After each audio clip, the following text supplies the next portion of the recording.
Бацхано улсын хурлдах эмэгтэй гишүүдийн бүлэг өчигдөр улсын хурлаар батлагдсан хүүхд тарх үйлчилгээний тухай хуулийн талаар товч мэдээлэл хийхээр та бүхнийг урьсая. Тэгэд эмэгтэй гишүүд энэ хуулийн төслийг гаргахын зүйтэй энийг улсын хурлаар хилцүүлэх зүйтэй гэж 2012 оноос хойш нэлээд их хамтарч ажилласан. За та бүхэн мэдж байгаа 2012 онд энэ хуулийн төслийг бэлтгээд улсын хурлаар хилцүүлж эхэлснээс хойш 13 оны ихээр энэ хуулийн төслийг цааш нь хилцэхгүйгээр санал маань унсан байгаа. Тэгээ энэ саналаа цааш нь нэмж боловсруулад мөн манай улсын хурлын гишүүд ялангуяа улсын хурлын гишүүн Эрдэнэ Чимэг гэхэд өөрийнхөө тойрог дээр яг практик дээр энэ үйлчлэгээ явж болох нь үгүй юу гэдгийг туршилтын хүүхд тарх үйлчлэгээ ажиллуулсан. За энэ гарсан үр дүнгуудээ нэгтгээд яамдуудтай хамтарч ажиллаад шинээр хуулийн төсөл боловсруулад тухайн үед ерөнхийлөгчээр нэр дэвшиж өрсөлдөжсэн нэр дэвшигч элбэгд орж танилцуулж байсан.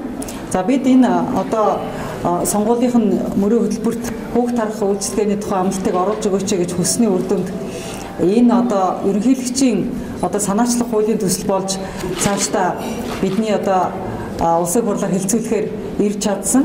Ингээд ерөнхийлөгчийн өргөн байрсан хувилбар дээр мөн эмэгтэй гишүүд бид идэвхтэй хамтарч ажилласан. За улсын хурлд ажлын хэсэг 2 удаа байгуулагдсан. За 2 дахь ажлын хэсэг нь бол яг энэ хуулийн төслийг батлуулахад манай 2 дахь ажлын хэсэг гэхэд улсын хурлын эмэгтэй гишүүд энэ 2 ажлын хэсэгт бүгдээрэнд нь хуваагдаж ороод баг бүгд энэ хуулийн төсөл дээр ажилласан байгаа.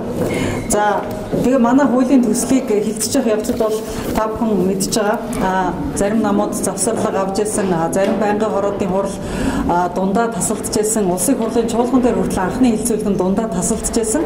За хэдийгээр ийм олон даваад давж ийм олон бэрхшээл дундуур явсан ч гэсэн хүүхд тарх үйлчлэгээний хууль маань бидний хүснээр амжилттай батлагдаж чадлаа. Тэгээд энэ батлагдаж чадсан энэ баярт үйл явдлыг бас та бүхэнтэйгээ хамт хуваалцж байна. За хүүхд тарх үйлчлэгээний хууль батлагдсанаар цаашдаа энэ үйлчлэгээ яаж хэрэгжих вэ гэхээр Монгол улсын иргэн хүүхд тарх үйлчлэгийг хэрэгжүүлнэ. За аж ахуйн нэгжүүд хүүхд тарх амарваа нэгэн байгуулах юм бол тэр нь одоогийн мөрдөгдөж байгаа цэцэрлэгийн стандартаар боловсролын байгуулагдана. За хүүхд тарх үйлчлэгээ бол яг цэцэрлэгтэй өрсөлдөхүйц хэмжээний боловсролын байгууллага биш. Гэхдээ гэртээ төвчигдээд байгаа хүүхдүүдийг эзэнгүй орхихгүй тулд харж хамгаалах, аюулгүй байдлыг хангах ийм үйлчлэгээний байгууллага гэж ойлгож болно. За Монгол улсын нэг иргэн 5 хүүхдээс илүү хүүхдийг бол харж болохгүйгээр хуулийн тусгасан байгаа. За 3 хүүхэд харагч нийлээд 15 хүүхдийг харах хэмжээний хүүхд тарх үйлчлэгийг зохион байгуулж болохоор оруулсан байгаа. Тэгэхээр нэг хүүхд тарх үйлчлэгээний байранд 15-аас илүү хүүхэд байж болохгүйгээр оруулсан байгаа.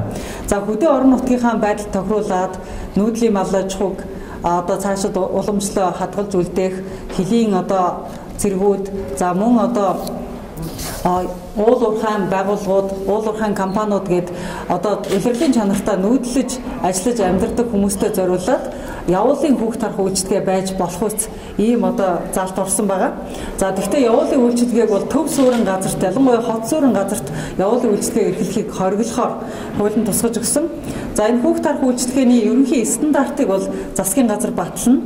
За энэ дотор ялангуяа хүүхэд харагч нь өөрөө тусгай сургалтанд хамрагдаж сертификат авсан байх ёстой. Тэгэхээр энэ сургалтыг бол хүн амын бодлого нийгмийн хамгааллын яам зохион байгуулна. Тэр багшийн сертификатыг бол олгоно. За ийм тодорхой хэмжээний хүүхэд харах сургалтанд хамрагдсан Монгол улсын иргэн аймаг дүүргийнхаа засаг даргаас хүүхд тарх үйлчлэгээнийхээ зөвшөөрлийг авахар ингэж тусгасан байгаа.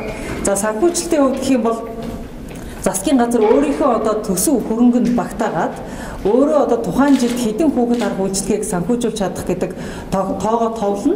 За энэ товлсон тоогоо орон нутгуудад квотлж хуваарлах ажлыг засгийн газар өөрөө зохион байгуулахаар ингэж зохион байгуулсан байгаа. За хүүхд тарх үйлчлэгээ нь өөрөө хүүхдийн аюулгүй байдал, эрүүл өсөж торних, зөв хооллох, за унтаж амрах, тоглох ийм үйлчлэгээнүүдийг заавал хамруулсан байх ёстой. Тэгээд бие засах газар тустай байх ёстой. Галтгоон тустай байх ёстой гэсэн ийм шаардлага тавьж байгаа. За мөн хүүхд тарх үйлчилгээнд эрхэлж байгаа байранд хүүхд тарх үйлчилгээнээс өөр зүйл байхыг хориглоно гэж оруулж өгсөн байгаа. Өөрөөр хэлбэл хүн гэртээ өөрийнхөө амьдрдаг гэрт хүүхд тарх үйлчилгээг шууд эрхэлж болохгүйгээр энэ заалтанд орсон байгаа. За мөн Хэрвээ одоо орон сууц гэрт зохион байгуулахаар болох юм бол тэр нь бол тусдаа одоо талбай байна. Тэр тусдаа талбайд нь бол хүүхэд асруулж харуулна гэсэн ийм байдлаар болсон байгаа. За ингээд манай бусад эмэгтэй гишүүд бас нэмж асуултанд хариулах асуулт гарвал бид нар хариулахад бэлэн байна. Тэгэхээр орон сууцнд байгаа иргэд хүүхэд таарах үйлчилгээг явуулахдаа өөрийнхөө амьдарч байгаа хэсгээс хажууд гэсэн тусдаа тэгвэл тэр нь одоо нэг хүний орон сууц гэж болно.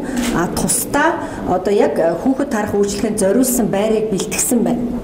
Тэрнээс өөрийнхөө одоо яг хоолоо хийдэг галтгоо өөрийнхөө унтаж амардаг тэр өрөөнд хамт байна гэсэн үг биш.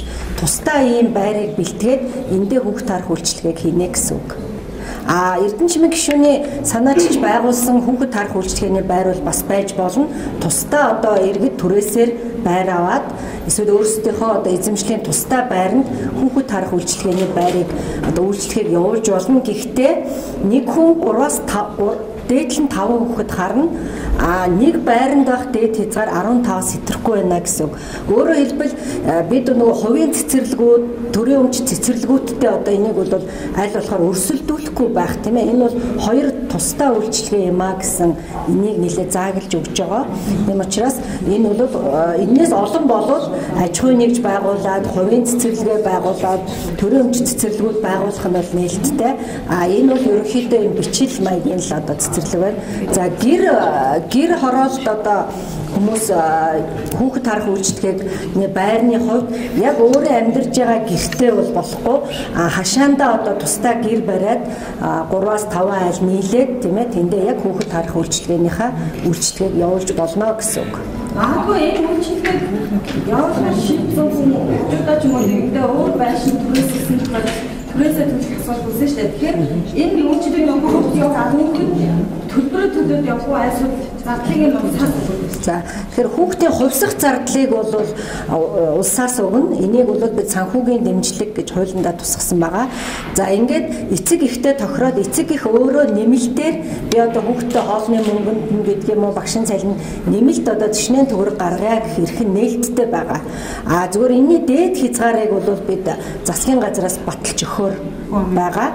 За өшөө бас нэг асуудал бол зарим одоо эцэг эхчүүд бол бид улсаас санхүүгийн дэмжлэгийг авахгүйгээр яг энэ стандартын дагуу улсын хяналтанд доор тийм ээ энэ үйлчлэгийг бас эрхлэх хүсэлтэй байна гэсэн одоо хотхнууд байдаг, гэр бүлүүд байдаг. Энийг бол бас хуулинд нээлттэйгээр тусгаж өгсөн байгаа. За хөгжлийн бэрхшээлтэй хүүхдүүд бол бид нар нас харгалцахгүй гэж энийг хуулинд оруулсан байгаа тийм. За ер нь яг практик дээр энийг яаж хэрэгжүүлж болох вэ гэдэг бол сонгон найрхан дүүрэг дээр бид нэр туршилт хийсэн байгаа. За сонгон найрхан дүүрэг бол 80% гэр хороолд амьдардаг. Тэгэхээр гэр хороолт бол цэцэрлэгийн ер нь одоо хаан цэцэрлэг дутагдaltaй байгаа гэхээр энэ бол хотын төвд биш. Гэр хороололт л голчлоо Ондос Улаанбаатар хотод бол гэр хороолол цэцэрлэггүй байгаа шүү дээ.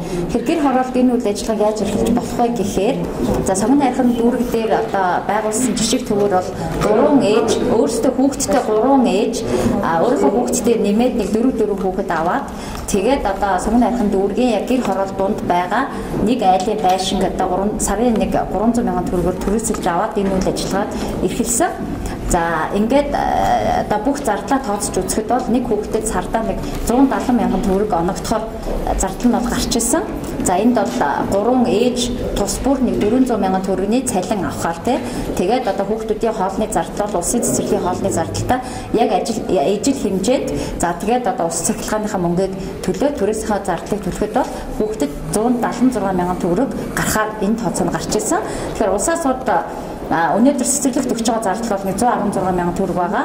Хэрвээ улсаас 116 мянган төгрөгийг тооцоод өгчих юм бол за хамгийн хямдтай гэхэд бол эцэг эхийн карманаас нэг 50-60 мянган төгрөгийн төлбөр гараад энэ үйл ажиллагааг бол одоо явуулчих бүрэн боломж байна гэж харагдаж байгаа.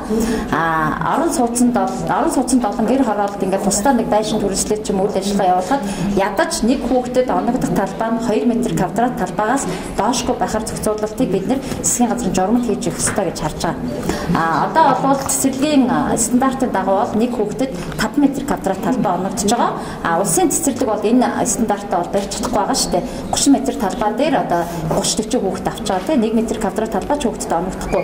Ийм байдлаар улсын улс стандартыг зөрчиж явж байгаа. 2 м квадрат талбайтай байхад бол хүүхдэд бол боломжтой байгаа. Жишээлбэл одоо зүгээр нэг 5 давхар байшин ч юм уу 9 давхар байшинд байгаа айлууд орцонд нэг хүүхд тарах үйлчлэгээний төв нэгдлэг гэхэд одоо 2 өрөө байртай айл байх юм бол нэг өрөөгөө ямар ч байсан энэ үйл ажиллагаанд зориулна тусгаад нь одоо бэлтгэж гаргана л гэсэн үг. Тэгээд нэг өрөө нь өөрөө нэг 10 м квадратаас доошгүй бол тэнцэнэ 5 хүүхдээ аваад одоо явчих ийм боломжоор хангах ёстой гэж харж байна. Хамтыг яаж таамаа одоо хатаа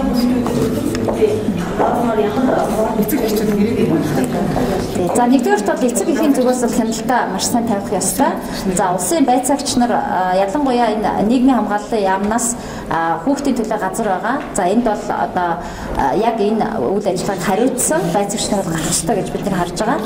Орон нутаг бол энэ дээр гол хяналтуудаа тавьж явах ёстой. Яг тэр тухайн орон нутаг бол энэ хүүхдүүдийн асуудлыг шийдэх нь тэр орон нутгийн бас бид нар квотоор бол тухайн орон нутагт хэдэн одоо хүүхдэд ийм үйлчлэгээ үзүүлэх ёстой гэж баталж өгөх учраас орон нутаг бол энэ чинь илүү одоо хяналтаа тавьж ажиллах ёстой болов гэж харж байгаа. Гэхдээ засгийн газар одоо бид нар хуулийг бол 2016 оны 1 сарын 1-ээс хэрэгжинэ гэж үздсэн байгаа. Энэ хооронд засгийн газар дээр тусгай журам боловсруулах ёстой. За журам болон хэрэгжилт энэ бүхэнд бол эмэгтэй гишүүдийн бүлгээс мөн одоо хамтарч ажиллах болно. Тэг хэрэгжилтэнд бид нар бас одоо эхний ээлжинд бол хамтдаа ажиллаад одоо хэрэгжилтийг нэлээд сайн хяналтайгаар явуулнаа гэж бодож байна.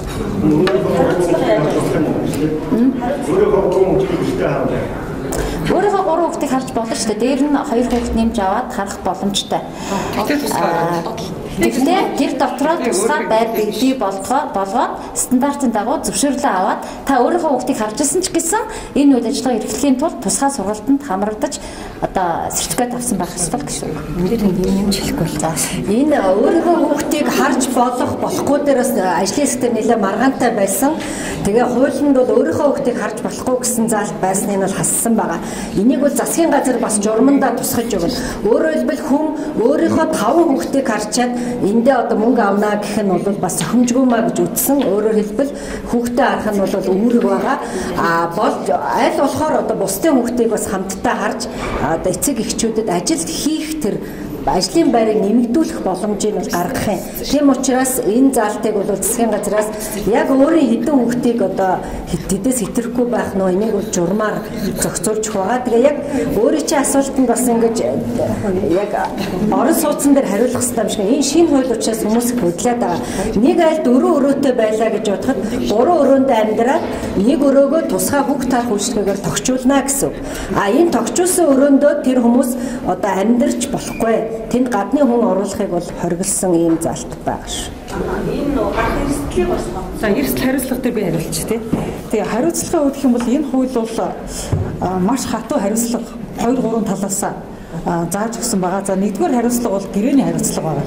Эцэг эх болон хүүхдээ харуулахтай хүүхд харагчтай гэрээ байгуулна. Хүүхэд харагч гэрээгээ зөрчих юм бол эцэг эх хүүхдээ харуулахгүй байж болно. Эцэг эхчүүд гэрээгээ цуцлахад тэр одоо хүүхд харах үйлчлэгээ ажиллах боломжгүй болно. За нөгөө талаас одоо ариун цэврийн хяналт одоо аюулгүй байдлын талаас гэдэг нь улсын байцаагч нар хяналтаа тавина шүү дээ.